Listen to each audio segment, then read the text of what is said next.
Hi, this is John Wasson again, beginning phone call number 2. Causes of failure of practice redesign are documented here. And we need to step back and remind ourselves that IIMH or IIMH is designed to help us become learners first and foremost and have realistic expectations about what we can do over time. It's okay for us to feel fatigued and to check in with our staff, and the work has been designed to minimize change fatigue. And finally, IIMH has provided technology which really we have found in the past jumpstarts and moves us ahead quickly. Now the focus of this call is on access, waste, and continuity. Were you to ask your patients on how's your health in depth, you might have responses that fall within the interquartile range or the area in the boxes where half of the practices are located, or you might be above or below.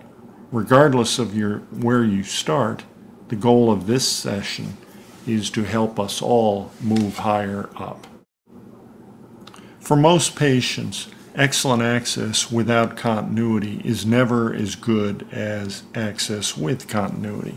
And for this reason, administratively, it's important to always strive to have continuity as you address access.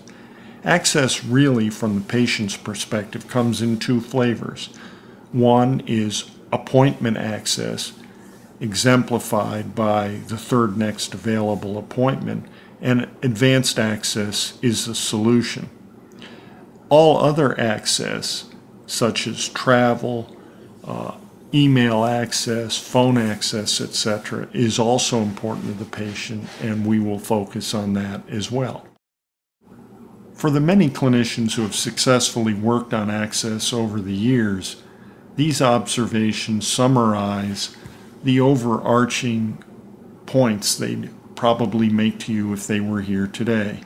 First and foremost, again, maximize continuity. Secondly, open access scheduling really does work, and keep rules simple to make it work. Third, make sure of all types of access, email and office, that people really know the patient whenever possible. And finally, take advantage of simple technology. The arrows to the right illustrate some of these points in greater detail. We urge you to study these points in the printed handout that accompanies this talk. Catherine Tantow, in her must-read excellent article on advanced appointment access, describes 7 changes that need to be made. Realistically, in the time frame of this course, you should aim to at least review and possibly implement the first 4 changes and use them as a springboard to move toward advanced access in the upcoming months. In other words, as you go through the IIMH curriculum, you should try to monitor your third next available appointment. Try to reduce your backlogs if you have one. Simplify your appointments and reduce demand for unnecessary visits. These will make a great difference in your practice long before you get to implementing advanced access. When a patient calls in and you can offer him or her an appointment today or tomorrow or a time that's of convenience to them, you have truly advanced access. For that to occur, you have to move further down from the 4 points shown before to the additional 3 that Catherine outlines. The first one on that list is you have to match supply and demand, and this slide illustrates how it is calculated. Again, as you move ahead, review this in the paper printout for the IIMH course. As your How's Your Health results come in, you'll receive a patient measure of office-based efficiency, as shown above.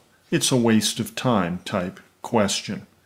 Obviously, the patient is also concerned about opportunity costs of inefficiencies in your practice as well. For example, the time wasted on the telephone, etc., outside the office. From our perspective within the office, we can measure efficiency looking at cycle time, how much time it takes a patient to go through the office, and moreover, how ineffective or how much inability do we have to quickly adapt to change is a sign of inefficiency. And that's why we've given you the care vital sign to implement in How's Your Health as one, shall we say, surrogate. Again, as we have shown before, were you to chat with colleagues who've made their practices very efficient, they'd point out several key observations that if you're in a larger office, inefficiencies abound, and it's important to focus on your microsystem, your team or your teamlet, make them efficient and build up from them. You have to just learn to look for inefficiencies, and part of the homework will do that. And plan processes. Planning is key, but not over planning. Get it right for 80% is a rule of thumb for any group or delivery you have in mind.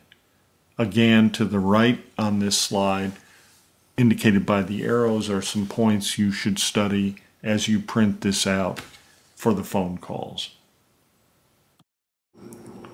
To assist us in seeing our inefficiencies and making changes, we recommend as homework the use of the Know Your Processes tool and the discoveries that other practices made by using this tool.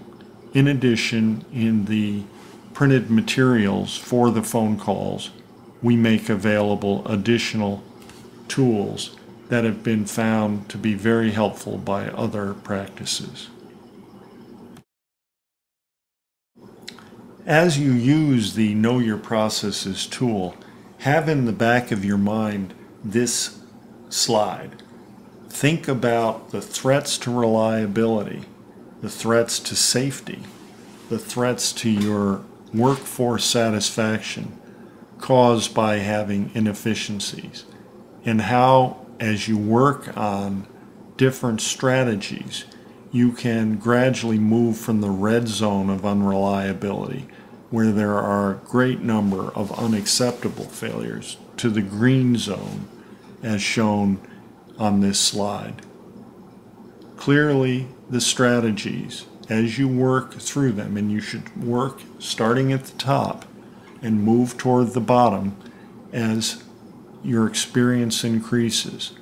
As you move through this, your practice will just be much, much better and enjoyable. Unreliable care is unsafe care, and safe care is reliable care.